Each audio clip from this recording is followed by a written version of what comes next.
Well, before the game today, Gary Sheffield was presented with the Willie Horton Legacy Award here on the Negro Leagues weekend at the ballpark. And Gary, of course, a former Tiger, spent a couple of years wearing the Old English D and was part of the ceremony before the game today. And he joins us in the booth here for the second inning. And first of all, Gary, welcome back to the Motor City. It's great to see you, man. I know that this award has to mean a lot to you. Oh, it means the world to me, especially Willie Horton. I mean, he was like, another father to me.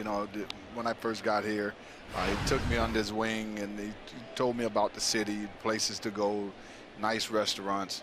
He's the ambassador of Detroit.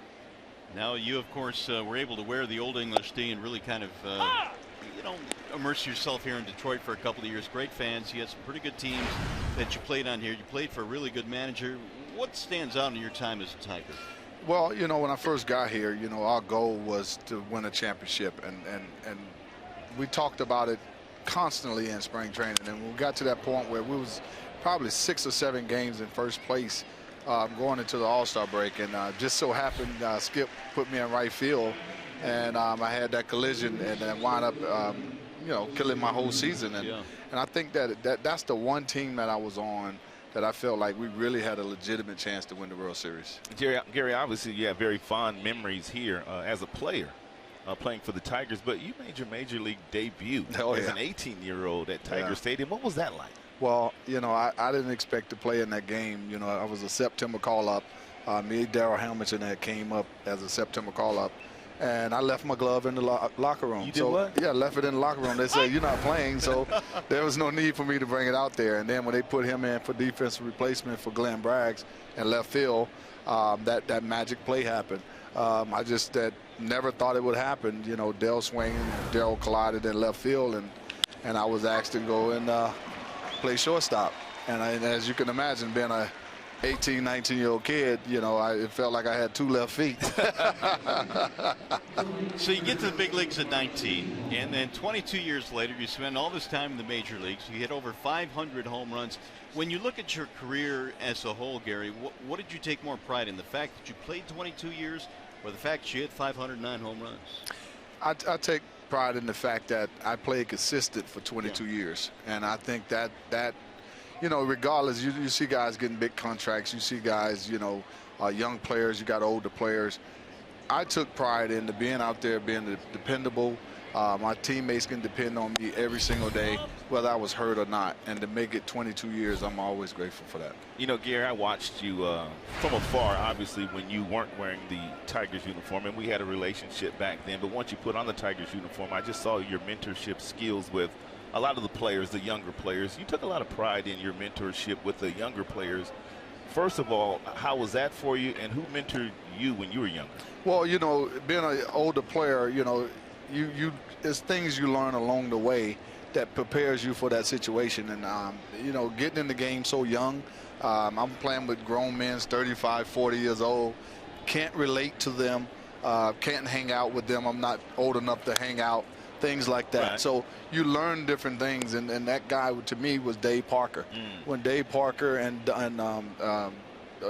Don Baylor, these 2 guys took me under their wings and basically told me how this game is going to be played. It wasn't this is what you do, this is what you do. It's this is what you're going to do. And that was the difference in teaching back then. And so I knew that I took a lot of positives from that. And when I got to that to the position of myself, being 40 years old, 38, 37, I felt like I wanted to take on that role to show these guys, look, this is how you go about things. Because at the end of the day, when you come out here and put on this uniform, it's about winning. And whatever you have to do to make that happen, that's what you need to do. How about the first pitch that you threw out today? Now, a lot of times you'll get guys that are, Hall of Famers, great athletes like yourself, but for the life of them, they can't throw a first pitch, man. You nailed this first pitch today. Did he? Yeah. My oldest son was teasing me like, Daddy, you don't throw the ball like you throw it to us in BP. He said, make sure you throw a ball down and away, because I always drill my kids, so I had promised them I'm going to throw a strike down and away. I used to hit my kids, too, sometimes. My wife used to get so mad at me when I used to hit Andrew. They don't know. That's part of the process. Yeah, you got to teach them. You don't want to be afraid of baseball. You got to teach them how to get out of the way. Got to get out of the way. I keep telling him, you turn your left shoulder into the ball. Stop bailing out. I said, because, sometimes you're going to get tricked with a curveball and your hands always got to be in hitting position. So, Gary, another question for you. Obviously, you're doing some television work now, so I know you got to crunch a few more numbers than you crunched when you were a player. You're right. A lot of analytics in the game today. Where are you on all the numbers in the game today versus the way you played the game back in the day? We just had to watch and have a feel for how you played the game. Well, I can tell you with all the home runs going out, something is going on. I just know that it's no way that you look at the radar gun and you say that guy's throwing 98 miles an hour, and I'm looking at the type of hitters that these guys are high strikeout guys, and they're swinging with uppercuts, and you can't tell me that they're catching up with 98 mile an hour fastballs. And I want to do a skit one day because I want to put Nolan Ryan, Roger Clemens, Doc Gooden, Randy Johnson up on a screen against these guys that they say they're throwing 98 miles an hour. And I want them to let the release point of the baseball release each one after it comes out of their hand and time that ball to home plate. And we'll see who's throwing the hardest, because I say if anybody's throwing harder than Nolan Ryan, I want to know who he is. Yeah, Nolan, he's a beast. Hey, why was your swing so violent? Huh? Well, I was swinging hard in case I hit it sometime, but I was a max effort guy. I was always taught to do it. Yeah, but you didn't strike out very often. No, because I was embarrassed to. Ooh. I remember my high school coach, one of my friends struck out, and he wanted to run back to the dugout, and my coach yelled at him, "Walk back to the dugout so everybody can see you." so I always remembered that, and I was like, man, I don't like to strike out at all. Gary, when you first came to the ball club, I thought, man, I got to go meet Gary Sheffield, introduce myself, but I thought, man, I'm a little intimidated here. Gary's a big guy, kind of an intimidating guy. But it was furthest from the truth. And the one thing I learned about you, when I asked you a question, you better be ready for the answer, because you were going to tell the truth. Yes. And that's just always the way you operated up here. Yeah, wow, that was a big home run. Yeah, that's a 2-run shot by Chisenhall. I just like to be honest. I don't mean no harm by it or whatever. It's just being myself, and I tell people all the time, it's easy to be yourself, and just the thing is that I felt like I always try to respect people. That's how I want people to treat me. Like when you meet me, it's all about respect. And then when somebody show you something different, then you show them something different. Yeah. And that's pretty much how I operated. And I made a lot of friends along the way. And Verlander threw a 2-2 breaking ball up to the Chisenhall, and that last one, boy, just landed in his bat very nicely. He's a low ball hitter anyway. Well, this is a prime example of what I'm talking about. Verlander throwing 95 miles an hour. I just don't believe how many breaking balls guys that's throwing 95, 96 miles an hour is throwing these hitters, because you're doing them a favor. I would, if I wanted to get a guy out and protect myself from, having a big inning and doing damage to me, just throw the ball down and away, fastball down and away, or fastball up and away. Right. And you're in a protected zone. And if you can nail that pitch, all you got to do is ask Glavine and Maddox and all those guys. They made a living on it for years. Hall of Fame. Yes, Hall of Fame. What about the chef's hats? You remember those? Those fans used to wear those in the seats, man. That was just a great gig. Those was fun times, man. When they broke those caps out, man, that was amazing. Just the fans that appreciate you like that. And I always say it to people. One thing about Detroit fans, they're the best fans in the world. Really, you feel that way? Yes. I mean, I've been to New York. I've been to all of these places. But I tell you, when you look at a game here and you plan on the game here, you feel the old history of baseball. It feels that way. And the fans show you that same passion. Here are the couple examples of the chef's hats with the old English D on them. Can you cook? Oh yeah, I do a little something. There you go. Yeah, that was amazing, man. That was awesome. Carlos Santana, the batter, was speaking with Gary Sheffield, who is in town here accepting the Legacy Award, and Verlander now has issued a walk to Santana. Well, Chef, you played for Jim Leyland not only here but in Florida as well, and he's obviously considered one of the greatest that has managed in the game and won a World Series in Florida. Your thoughts about playing with Skip? Man, it was an honor to play with him. Skip was like the ultimate competitor. I've never met a manager so competitive in my life. People talk about his genes for his, out managing guys, but his competitiveness with it, you know, he's wearing his spikes, and, Right. and it's like he's right in the war with you. You know, Right. It's almost like Dusty Baker with the wristbands. You know, these guys feel like they're in the game, and when you're playing for those guys, you run through a wall for them because you know that they have your back and your best interest at heart. And Skip was the best. You know, I always wondered when you saw a 62-year-old man walking in the dugout wearing spikes, did you say, man, look at this guy? You start laughing at first, but after a while, he's serious about it. And then you start to think to yourself, his feet got to be hurting. Bobby Cox wore spikes. Yeah, the he day did. He He retired. did too. Yes. I think Jim got that from Bobby Cox. Yeah, I think he did. But I tell you, man, when I was with Skip, man, he had those spikes on, and you know, he broke his ankle one time he kicked the dugout. Is that right? Because he got pissed off and kicked the dugout and went flying in there. I didn't know whether to laugh or pick him up. He was something. Yeah, you had a chance to play with Verlander. I mean, you kind of saw Verlander when he was like the man. Oh, yeah. I mean, what are you seeing in Justin here right now? Well, I think he's pitching away from the bats, and the thing is with Justin, that he was always a guy to attack the hitter and put you on the defensive, and it don't seem like he's doing that right now. Anytime you're throwing breaking balls and giving up hits, you got 2 strikes on guys and giving up hits off a breaking ball.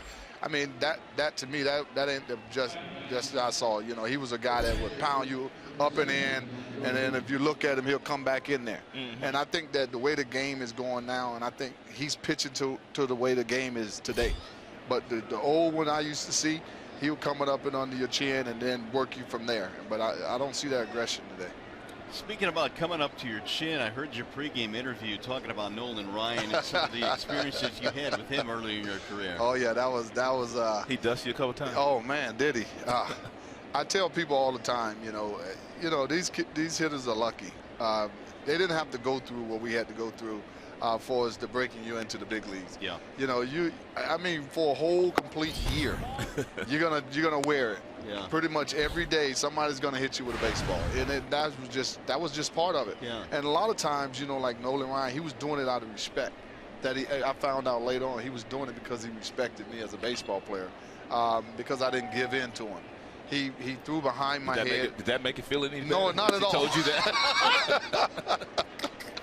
I was like, man, you could have took it a little bit easier on me, you know. One behind my head and one under my chin, and I wound up getting a double off of him, and then I got to second base, and I was wanting to pump my fist.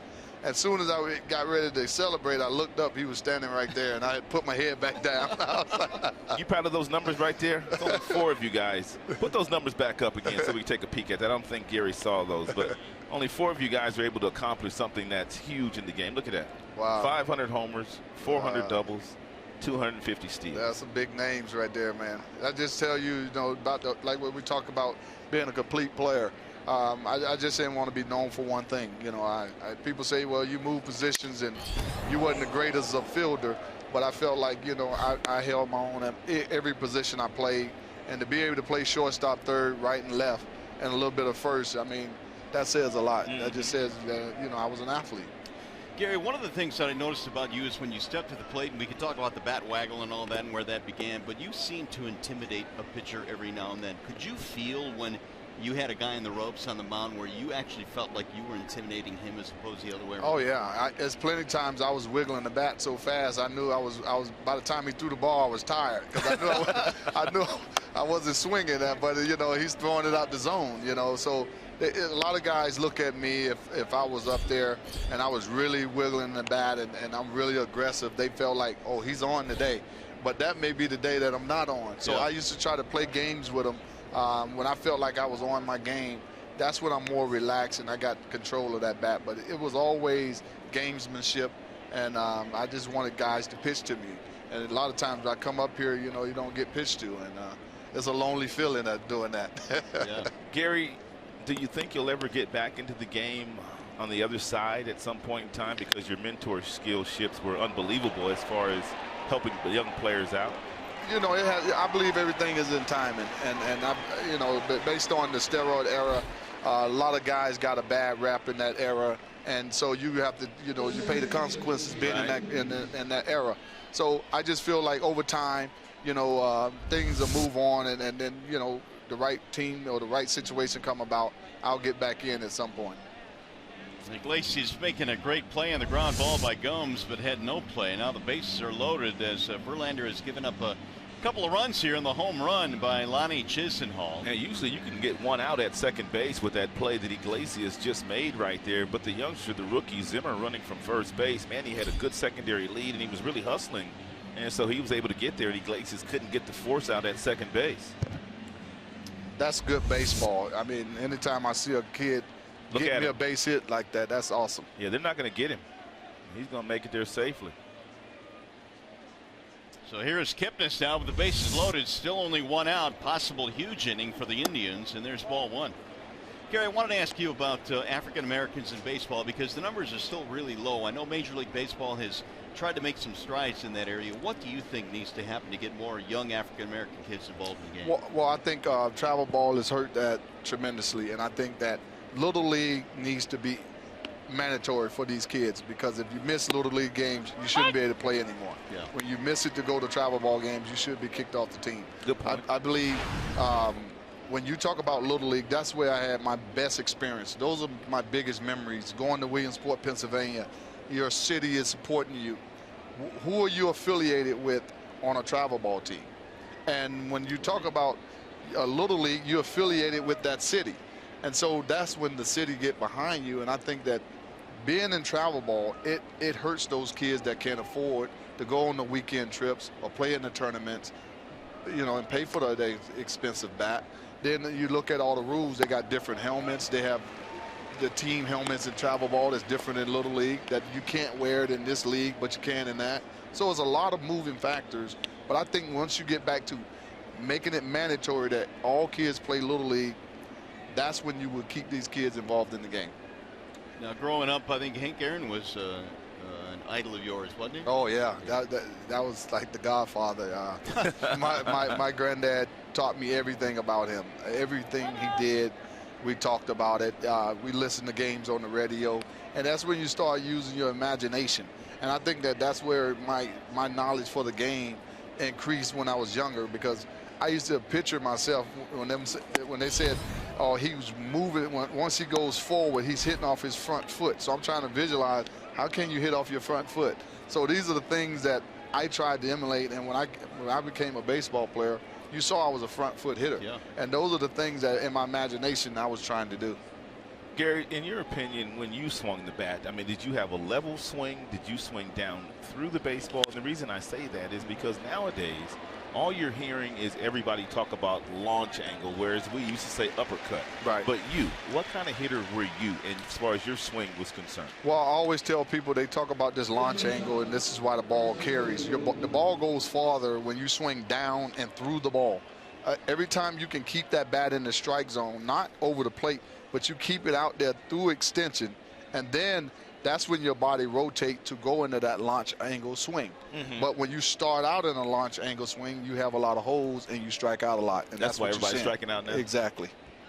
Sound like you know what you're talking about. Time to time. Al Kaline said the exact same thing that you said just a moment ago about you were embarrassed when you struck out. He said he was embarrassed when he struck out too. But nowadays, guys aren't all that embarrassed when they strike out, I don't think. But you know why? It's the organization's not making it a priority.